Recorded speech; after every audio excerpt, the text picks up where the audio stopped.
This is the Rebel Author Podcast, where we talk about books, business, and occasionally bad words.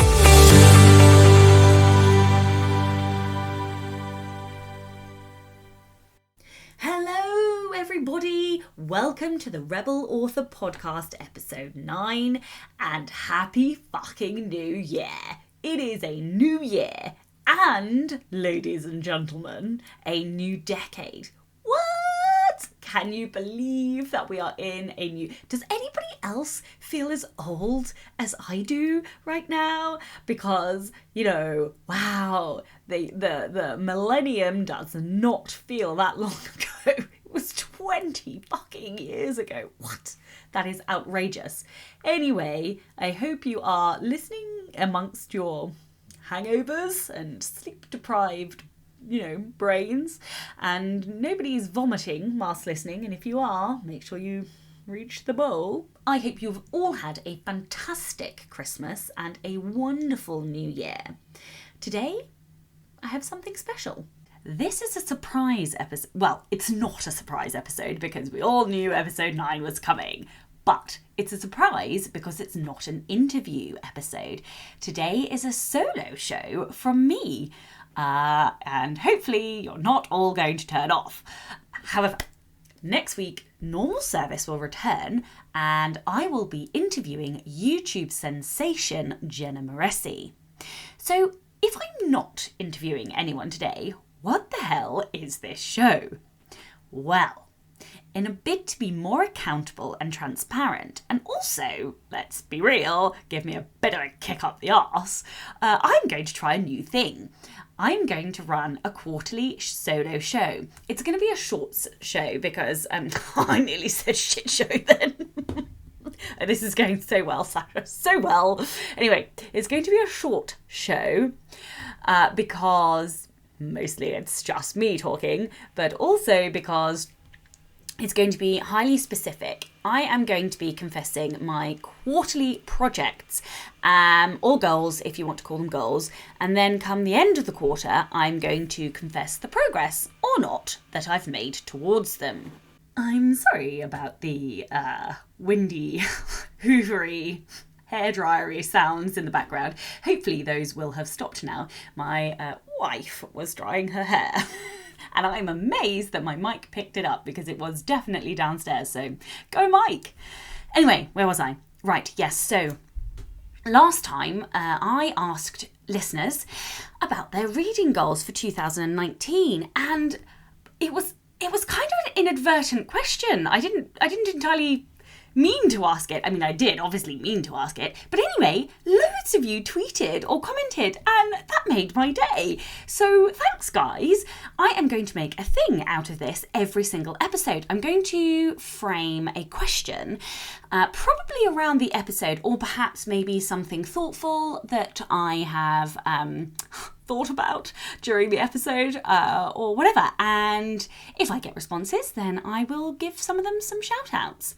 So last time we had loads, and I'm going to go through some of them now. So a couple actually weren't about the question, so I'll start with those. So Ida writes, at Dooku Writer, I hope that's how you say it, on Twitter, says, I've been binge listening. Is that a thing? It's totally a thing. To at Sacha Black podcast on YouTube. She has a great voice for it. No, stop. Thank you, darling. Thank you. She's so freaking cool and relatable and has great advice, as she's literally going through growing pains, as so many of us are in this writing thing. You know what? I really am.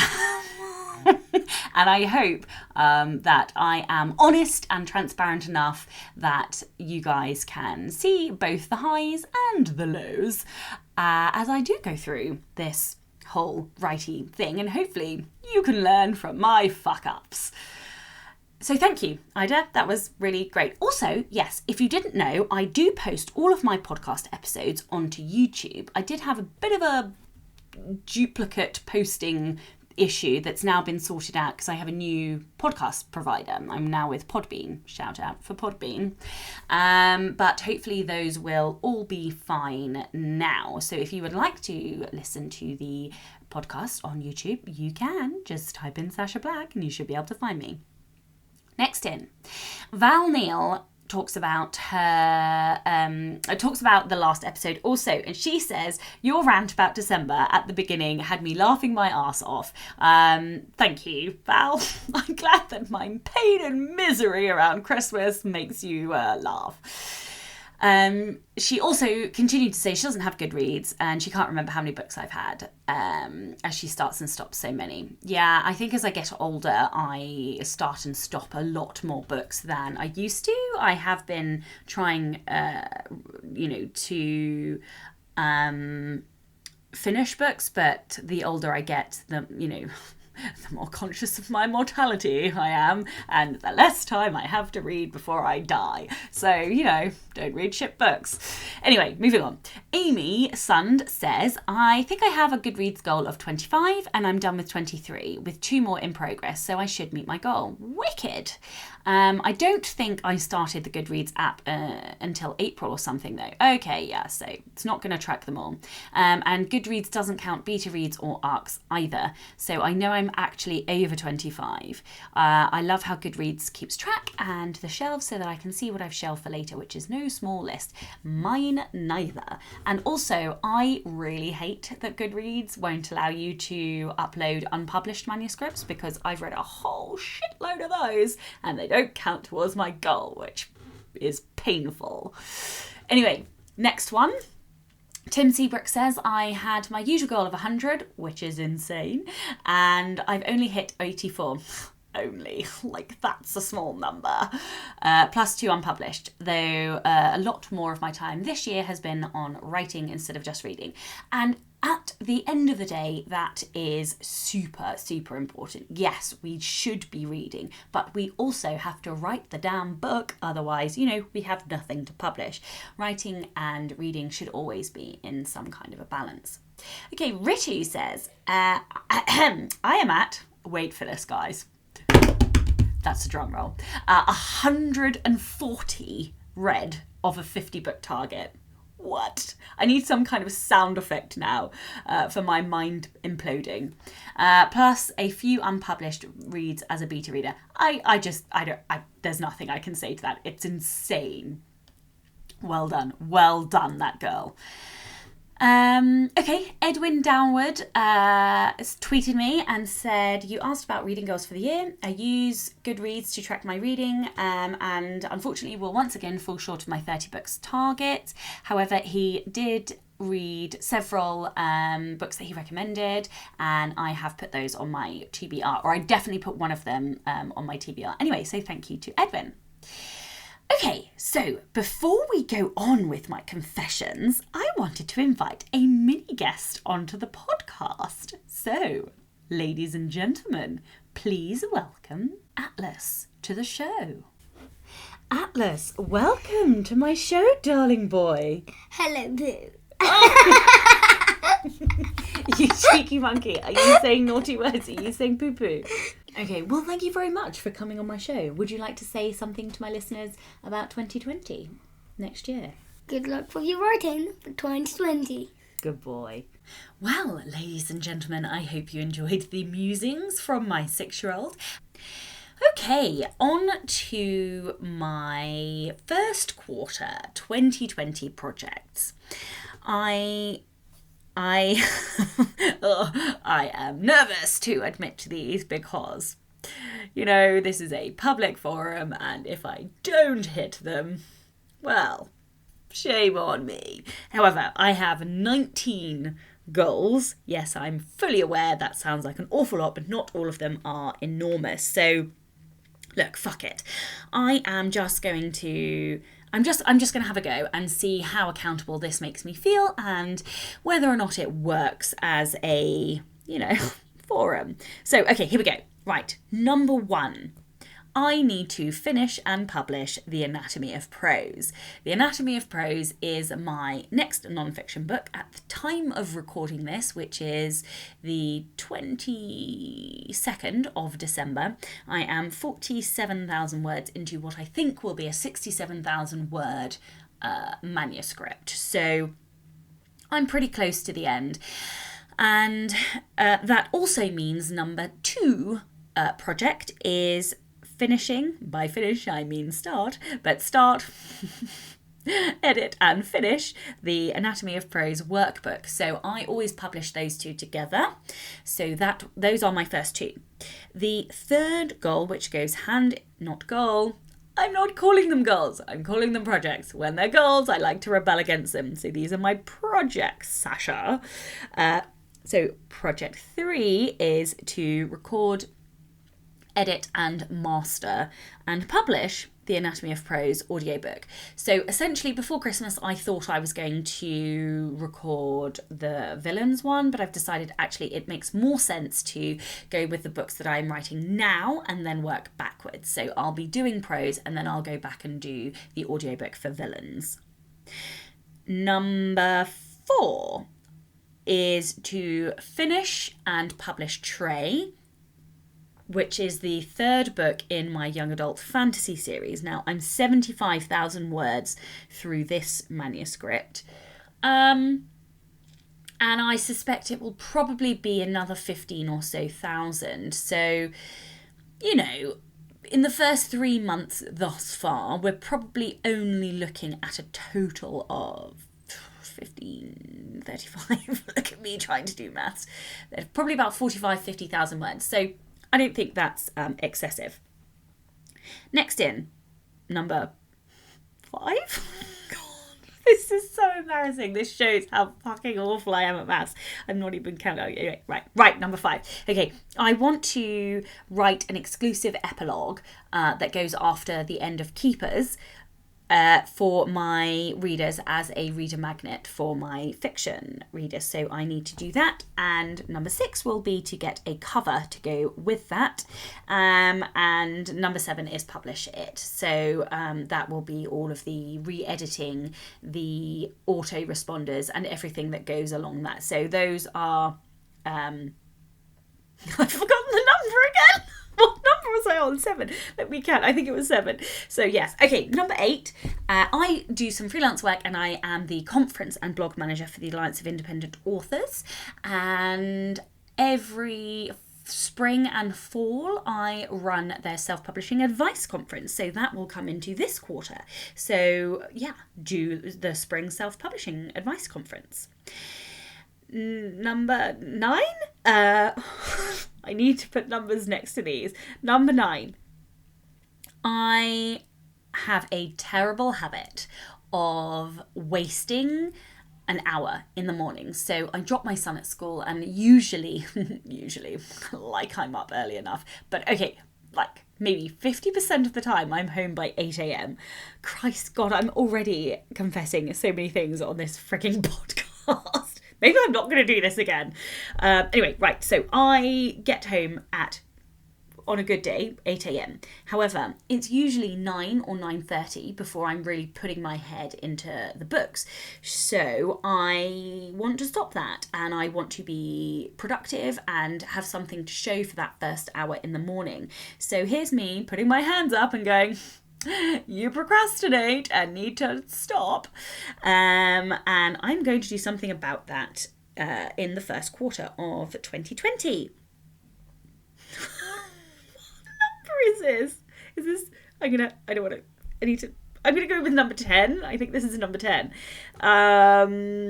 When I launch the Anatomy of Prose, I would like to appear on some podcasts. So I will be pitching some people. And if you guys have any recommendations for podcasts that you listen to, that take guests, please do tweet me or email me or contact me in some way or another. Or if you would like me to come on your podcast, hit me up. I would love to come and talk about improving prose. At number 11, okay, I think I'm on it. I think it's number 11 now. Number 11, I would like to do a paperback box set of villains, 13 Steps to Evil. I've been wanting to do one of those for a really long time, and just for a multitude of reasons, including me being a shit publisher, I haven't done it. So I would like to do that. As long as funds allow, then I will be doing that. And it will also be a nice timed coincide, because if I can get the audiobook started or at least reviewed, or even just, rereading the book and changing things for audio, then it's a nice time to update all of those. Next in is number 12. The hardback for keepers. So I want to move to having all of my fiction books in hardback, and the first one I will be starting with is Keepers. Now, Keepers, the cover wasn't designed by my current designers, so I've always been a bit hesitant to do this because I don't know if it's going to require a complete redesign of the cover, which will obviously be more expensive than just having a hardback created or attached to the paperback. So we'll see. Hopefully I will be able to do that, but we will see. Number 13, once I've published Trey, I will have 3 books in my fiction series. So I will be creating a box set. I've already got the cover, so it will be formatting, proofing, sticking in some bonus material, and then ordering a proof. I might not publish it in the first quarter just because I'd like to leave some time between publishing Trey and publishing the box set, but I will be doing it nonetheless. Number 14, getting Rebel Author merchandise live. So Icy Cedric has created some amazing designs for me. Thank you very much, Icy. And I would like to get those live. So, yeah. 15. Big confession here now, guys. Now I'm feeling under pressure when I say this. I would like to take this podcast weekly. Now, I don't know how realistic that is. I don't know if there's even a desire for that. Would you guys want me to be doing this weekly? Would you listen weekly? Yeah, but that is my hope, is that I can get this weekly. A lot of things depend on that. For example, the amount of work it takes. So yeah, we will see. That is my hope, and let me know if you like that. Number 16, sort some merchandise for my young adult series. I would really like to go to the Young Adult Literature Conference and have a stall there. So that is in preparation for that. I haven't quite made up my mind. So that one is a bit of an iffy one, but nonetheless, it is in there. Number 17, I am going to make a concerned effort to market my fiction next year once I have 3 books and a box set. And I will also have another fiction book in a different series by the end of next year. So I really need to be spending more time marketing. So I want to do some research and do a bit of a mega marketing plan.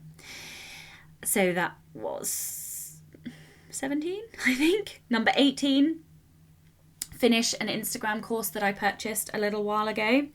Number 19, last but by no means least, is some really heavy reading into plotting. So this whole journey into self-publishing has been a roller coaster of finding out what works, what doesn't work, finding out what I like, what I don't like. And that's quite empowering, but also overwhelming and confusing because there's nobody to tell me what the right answer is. And whilst I know I'm never going to be the sort of person that can publish a book a month, I also know that getting to the end of 2019 without having published anything isn't good enough for me. And yes, okay, I left my job and I did a whole transition, I moved house and blah, blah, blah.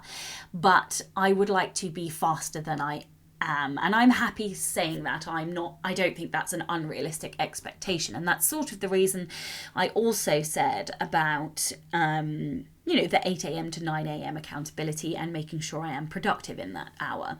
So, yeah. Now, the reason I am talking about plotting is because I think innately I like structure, and, my Myers-Briggs is EI borderline, but E slightly more, NTJ, and that essentially means I'm the sort of person that does things in advance. I like planning, I like to-do lists, I like structure. I like plotting. What I don't like is when my bloody characters go off and do whatever the fuck they want that isn't in my plan. So I just think I need to do some more study and re-look at trying to plot, because I have basically written the last 2 books more or less pantsing, and it's taken me fucking forever to get through them. So I don't think that is what I should be doing. I think I should be doing a plot with flexibility. So yeah, anyway, I'm going to stop waffling. I'm going to do some research on that. Now, I also have a stretch goal.